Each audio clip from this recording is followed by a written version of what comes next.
Hello friends, welcome to my YouTube channel. आज हम संस्कृत का पार्ट 2 पढ़ेंगे।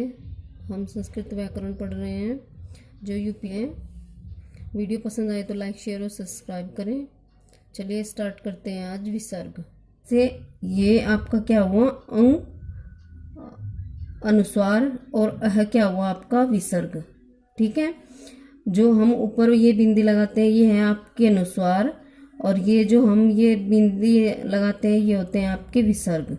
ठीक है, रामः, श्यामः, ग्रामम, ग्रामः। ठीक है, विसर्ग कहाँ से बोले जाते हैं? कंठ से। और अनुस्वार कहाँ से बोले जाते हैं? नासिका से। जैसे रामम, श्यामम, ग्रामम, ये है आपका अनुस्वार। रामः, श्यामः, ग्रामः, विसर्ग। ये है कि आवाज निकालते हैं। ठीक है, अब देखते हैं जीवामूल्य क्या होते हैं। जीवामूल्य क्या होते हैं? क ख इति कखाभ्याम प्रागर्ध विसर्गो सदस्य जीवामूल्य। जो आधे विसर्ग के जैसा है उसे हम क्या कहते हैं? जीवामूल्य।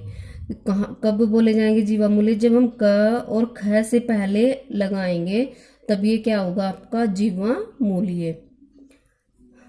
किस सूत्र से? कुपोअक पोच। इस सूत्र के विकल्प से जीवामूल्य बन जाता है। इस सूत्र के विकल्प से क्या बन जाता है? ये जीवामूल्य। क और ख से पहले आधे विसर्ग जैसा हो तो वह जीवामूल्य होता है। आपको बस ये ध्यान रखना है कि किसी भी सेंटेंस में जो क और ख से पहले आधे विसर्ग जैसा आएगा उसको हम क्या बोलते हैं? जीवामूल्य। क्या बोलते हैं उसको? जीवामूल्य। यूपी टेट के आपके जो सिलेबस है संस्कृत का उसमें ये बहुत इंपॉर्टेंट टॉपिक है आपका व्याकरण। यहाँ से आपको बहुत क्वेश्चन देखने को मिलते हैं और यहाँ से ही बच्चे नंबर गेन करते हैं। जैसे बालक, बालक क्रीडति, ये कैसे पहले आधे विसर्ग जैसा लगा हुआ है, इसको हम क्या बोलते हैं? जीवामूल्य। क्या बोलते हैं हम इसको? जीवामूल्य। बालक खेलती, तो ये बालक खेलती ख से पहले जो है ये आधे विसर्ग जैसा लगा हुआ है उसको हम क्या करते हैं? जीवामूल्य। और जीवामूल्य का जो उच्चारण स्थान है वो है कंठ के नीचे, यानी कंठ के नीचे, यानी कि जीभ की जड़ से, जीभ की जड़ से बोला जाता है जीवामूल्य। जीव, जीव और मूल, मूल मीन्स जड़ होता है, जीव मीन्स जीव होती है। जीवामूल्य वर्ण एक ही होता है। आपको ये याद रखना है कि जो जीवामूल्य वर्ण होता है वो आपका एक ही होता है। चलिए अब देखते हैं उपदमानीय। उपदमानीय क्या होता है? ये कुछ ऐसे शब्द हैं जो संस्कृत में दिए हुए हैं और संस्कृत के एग्जाम में पूछे भी जाते हैं आपसे। ठीक है, उपदमानीय। उपदमानीय क्या होता है? अभी हमने जीवामूल्य की बात की, वो क और ख से पहले आधे विसर्ग जैसा है। उपदमानीय भी ऐसा ही होता है, ये प और फ से पहले आधे विसर्ग जैसा होता है। प और फ से पहले। इति प्रागर्ध विसर्ग सदस्य उपदमानीय।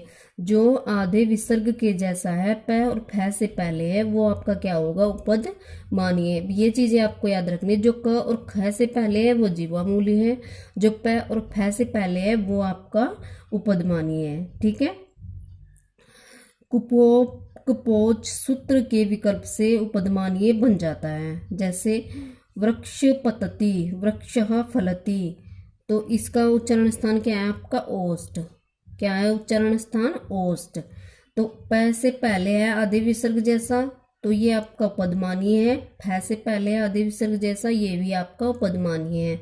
अगर क ख से पहले आए तो जीवामूल्य है, और प फ से पहले आए तो आपका उपदमानीय है। जीवामूल्य का उच्चारण स्थान जीभ की जड़ से है, यानी कि मूल से, और ये जो आपका उपदमानीय का उच्चारण स्थान है आपका ओष्ठ से, यानी कि होठ से है।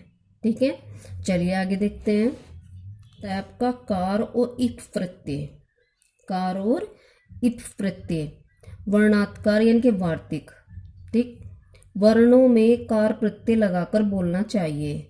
संस्कृत व्याकरण में ये कहा गया है कि जो हम वर्ण बोलते हैं उनमें हमें क्या बोलना चाहिए? कार प्रत्यय लगाकर बोलना चाहिए। जैसे हमें ए नहीं बोलना, ए अगर बोलना है तो अकार बोलेंगे, मैं अगर बोलना है तो मकार बोलेंगे, च अगर बोलना है तो चकार बोलेंगे। ऐसे ही सारे वर्णों को हमें बोलना होता है। ये होता है आपका कार प्रत्यय। क्वेश्चन पूछा जाता है कि वर्णों में कौन सा प्रत्यय लगाकर बोलना चाहिए, तो हमें कार प्रत्यय लगाकर बोलना चाहिए। अब बात कर लेते हैं इफ प्रत्यय की। इफ प्रत्यय के लिए एक शब्द है हमारा रादिफ। ये क्लास उन बच्चों के लिए है जिनको संस्कृत बिल्कुल भी नहीं आती है और जो संस्कृत से यूपी टेट का एग्जाम क्लियर करना चाहते हैं। ये उन बच्चों के लिए, ये आपको संस्कृत भी पढ़ाएंगे, साथ साथ में आपको ये हिंदी के जैसा ही लगेगा। अब बात कर लेते हैं रादिफ। रादिफ यानी कि रैक और रकार न कहकर कुछ परिस्थिति यानी कि कुछ नियम दिए गए हैं कि हमें, जैसे मैंने बताया कि वर्णों को अकार प्रत्यय लगाकर बोलना चाहिए, लेकिन कई कई नियम दिए हुए हैं कि जैसे हम कुछ वर्णों में कार प्रत्यय नहीं लगा सकते, जैसे रैप में रादिफ। रादिफ के इससे रादिफ शब्द की वजह से हम कार प्रत्यय नहीं लगाएंगे। क्या लगाएंगे? रैक और रकार न कहकर रेफ कहना चाहिए। रैक और रकार न कहकर रेफ कहना चाहिए। इसमें इफ प्रत्यय लगा है। इसमें कौन सा प्रत्यय लगा है? इफ प्रत्यय। आपको याद रखना है कि अगर क्वेश्चन पूछा जाए कि रै को हम रकार क्यों नहीं कह सकते, तो किस लिए? क्योंकि इसमें इफ प्रत्यय लगा है, इसलिए हम इसको रकार नहीं कहेंगे। ठीक है, इतनी बात आपको याद रखनी है। अब बात कर लेते हैं अनुपूर्वी। अनुपूर्वी शब्द क्या होता है? कि अनुपूर्वी का मीनिंग क्या होता है कि किसी भी शब्द में वर्ण जिस क्रम में बैठते हैं उस क्रम को अनुपूर्वी कहते हैं। जिस क्रम में भी वर्ण बैठते हैं उसी क्रम को हम क्या कहते हैं? अनुपूर्वी कहते हैं। जैसे एग्जाम्पल से समझो, आपको हमें लिखना है जन्म। जन्म को अनुपूर्वी, किसी भी शब्द में वर्ण जिस क्रम में बैठते हैं उस क्रम को अनुपूर्वी कहते हैं। जैसे जय, जय, अद, जय, ए, न, ए, मैं, ए। ये इस अगर हम इस जन्म शब्द को अगर हम तोड़ते हैं तो ऐसे वर्ण लिखे जाएंगे, ज, न, म, ठीक है। तो अगर हमें ये अनुपूर्वी रूप में लिखना है तो हमें ऐसे ही लिखना पड़ेगा। अनुपूर्वी रूप में लिखना है तो ऐसे ही लिखना पड़ेगा। हम इसको ऐसे नहीं लिख सकते कि ज लिख दिया, न लिख दिया, या ए लिख दिया, या मैं लिख दिया, ऐसे नहीं लिखेंगे। ठीक है, तो ये क्या हुआ? हमारा गलत हुआ। अब लिखना है हमें सीता। सीता का अनुपूर्वी लिखना है, जैसे स, बड़ी, तय, आ, सीता बन गया। तो ये क्या हुआ? इसका अनुपूर्वी रूप हुआ। ठीक है, सूत्रों की जो क्लास लेंगे वो नेक्स्ट वीडियो में लेंगे। आप इस वीडियो का पार्ट 1 और ये पार्ट 2 भी आप ज़रूर देखें। वीडियो पसंद आए तो लाइक, शेयर और सब्सक्राइब करें और मुझे सपोर्ट करें। ठीक है, आपको इस संस्कृत के साथ साथ हम हिंदी की और जीके की और मैथ की क्लास भी दे रहे हैं। हम दिन में एक या दो वीडियो ही अपलोड कर सकते हैं, इससे ज़्यादा नहीं कर सकते।